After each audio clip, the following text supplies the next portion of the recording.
It is Saturday 9th, the 21st, and I'm gonna read from the Breathe magazines. They're pretty interesting. You can get them at the co-op. They're like $15. They have no ads. They're pretty interesting. And today I'm gonna read Ways to Cope with Change. So there's nice art in here. Ways to cope with change. During the course of your life, you will most likely have to deal with change, some of it rather exciting, as a result of a careful planning, some of it more challenging and sprung upon you unexpectedly.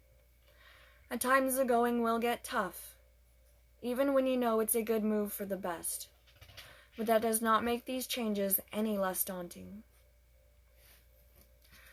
From starting a new job to losing a loved one, here are some strategies to help you cope and make stressful situations a little less scary. Moving home. According to the 538 website, the average person in the U.S. moves home 11 times in their lifetime. Quite a sobering thought, especially as it's often cited as one of the life's most stressful events. Indeed, it's wise not to underestimate the anxiety and anguish caused by moving home.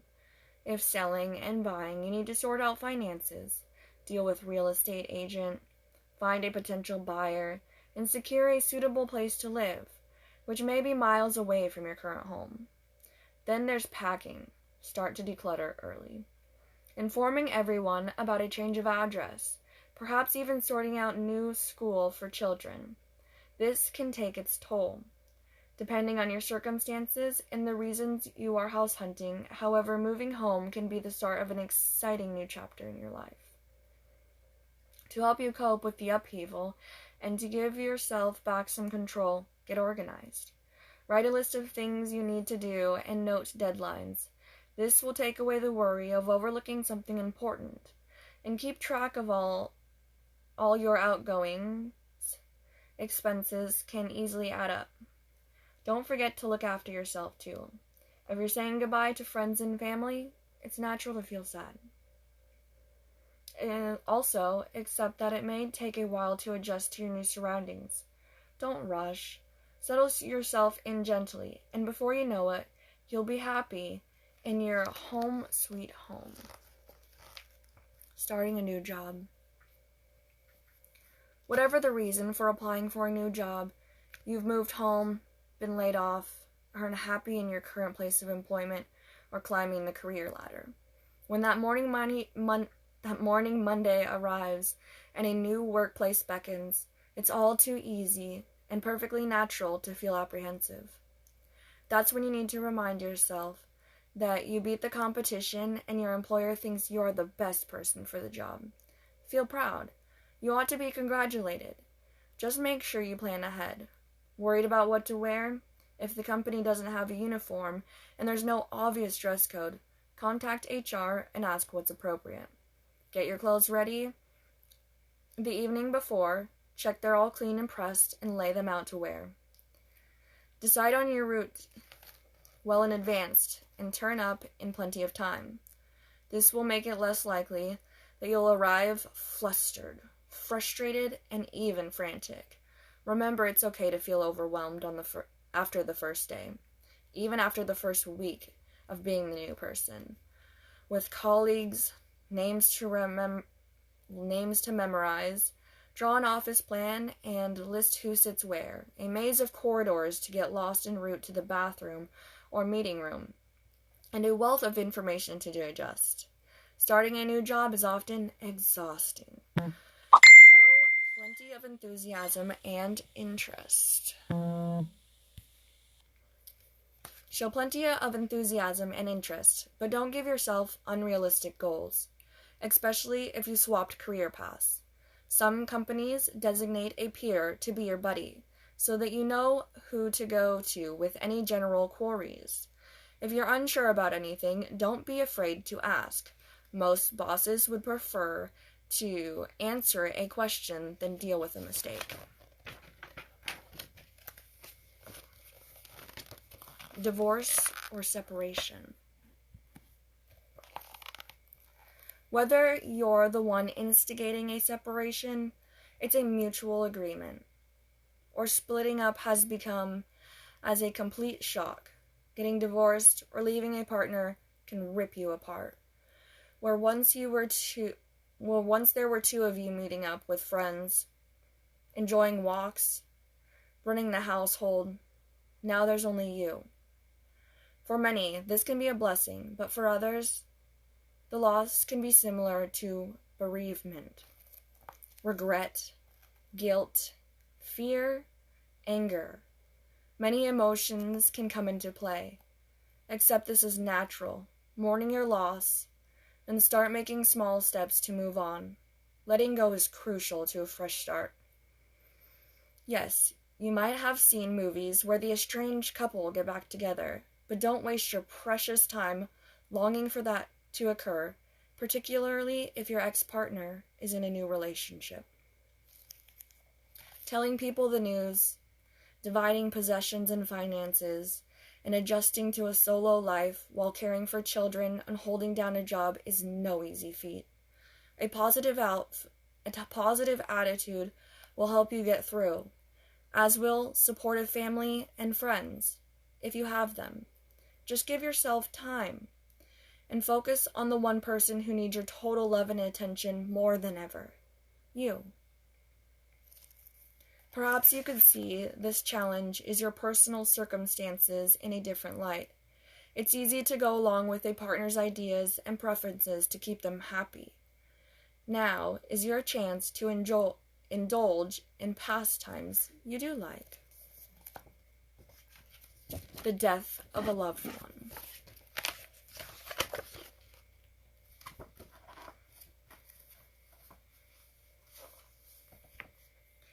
It goes without saying that when someone you love passes, your life turns upside down.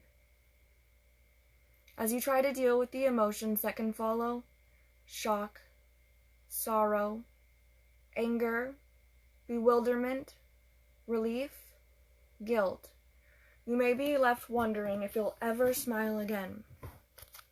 You will, but allow yourself the time and space to grieve. There's no right or wrong way to cope with grief. It's a raw, savage emotion, and everyone's response to it is unique.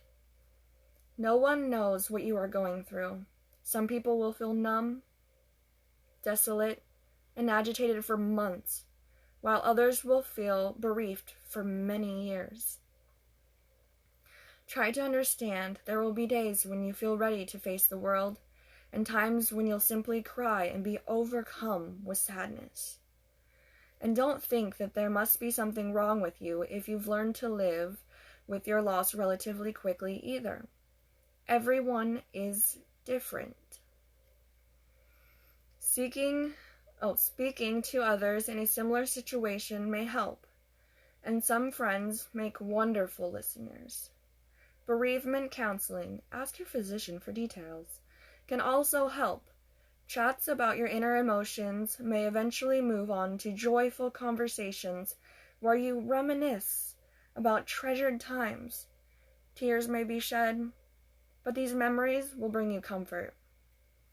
Your love for a person never dies. They always have a special place in your heart. And that old adage is true. Time is a healer. And while you still miss someone dreadfully, at some stages, most people are able to live alongside their loss. Certain dates, birthdays, Thanksgiving, the anniversary of the death may be particularly hard, so try to keep them clear. Instead, visit somewhere awash with happy memories, hang out with a close friend, or simply relax indoors. These are 10 strategies for life challenges. Strategy 1. Acknowledge your feelings. Allow yourself to feel anxious, upset, or scared. It's okay to admit you're nervous when faced with a new situation or unexpected challenge. Most people feel apprehensive about challenge. 2. Keep a positive outlook. Remaining upbeat while the world is crashing down around you is hard, but if you can, keep reminding yourself of all the good things in your life. 3. Stay in control. Don't let feelings of bitterness and resentment grind you down. Shock and stress can leave you irritable, but try not to lash out at others. 4. Don't numb the pain. It's all too easy to bury your head in the sand, but turning to alcohol or drugs won't do you any favors. If you feel yourself spiraling out of control, try to seek the help of a qualified professional. 5. Prepare for change. It's never too early to set the ball rolling if change is on the horizon. Think about what it involves and discuss options with the people involved. Makes a lot of sense and will help down the line. 6. Don't neglect yourself. Your health is often the first thing to suffer when your mind is elsewhere. Stick to your usual routine as much as possible. Eat healthy, exercise, and try your best to sleep. 7. Set realistic goals. Manage your expectations and give yourself time to adapt and adjust. If you try to achieve too much too soon, you risk disappointment. 8. Embrace new possibilities. Being flexible and receptive to opportunities will allow you to make the best of any change, good or bad. Doors may open that you never thought possible. 9. Let go of the past. It's difficult to enjoy the here and now if you're yearning for the past. You don't need to forget, but small steps to move on can make a big difference. 10. Relax. When the going gets tough, it's more important than ever to make time for yourself. Escape, get creative, let your mind drift elsewhere.